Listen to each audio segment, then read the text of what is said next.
ఈరోజు కథ అత్తా కోడళ్ళ కథ. అనగనగా ఒక ఊరిలో ఒక పెద్దమ్మ ఉండేది. ఆమెకు ఒక్కడే కొడుకు. అతడికి పెళ్లి వయసు రాగానే మంచి అందమైన అమ్మాయిని చూసి పెళ్లి చేసింది. కొంతకాలం పోయిన తర్వాత కోడలు కాపురానికి వచ్చింది.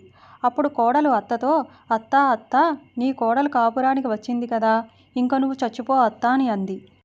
ఇంటి పనులన్నీ నీ కోడలునైనా నేను చూసుకుంటానులే అని కూడా అంది. అప్పుడు అత్త, ఒసేయ్, నీ కడుపున ఒక కాయ కాస్తే చూసి పోదామని ఉందే అని అంది. ఇంక కోడలు చేసేదేమీ లేక అత్తగారిని మనసులో తిట్టుకుని ఊరుకుంది. మరికొంతకాలం గడిచిన తర్వాత పెద్దమ్మకు ఒక మనవడు పుట్టాడు.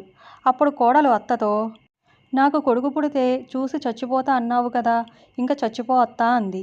అప్పుడు అత్త, కాస్త వాడి ముద్దు ముచ్చట చూడవద్దటే, వాడిని బళ్ళో వేసిన తర్వాత పోతాలే అంది. కొంతకాలానికి మనవడిని బళ్ళో వేశారు. అప్పుడు అత్తని కోడలు పొమ్మంటే అత్త, వాడికి జంధ్యపు పోగు వేసిన తర్వాత పోతాలేవే అంది. కొంతకాలానికి మనవడికి వడుగు కూడా చేశారు. అప్పుడు కోడలు పొమ్మంటే అత్త కాస్త వాణ్ణి ఓ ఇంటివాడిని చేస్తే చూసిపోతానే అని సాకు చెప్పింది. కోడలు కొడుకుకి తొందరగా పెళ్లి చేసి ఇంక పోవా అత్త అని అడిగింది. అప్పుడు కోడలితో అత్త, కాస్త మనవడు వాడి పెళ్ళం కలిసి సంతోషంగా ఉండటం చూసి పోతానే అంది. మరి కొంతకాలానికి మనవడి పెళ్ళాము కాపురానికి వచ్చింది.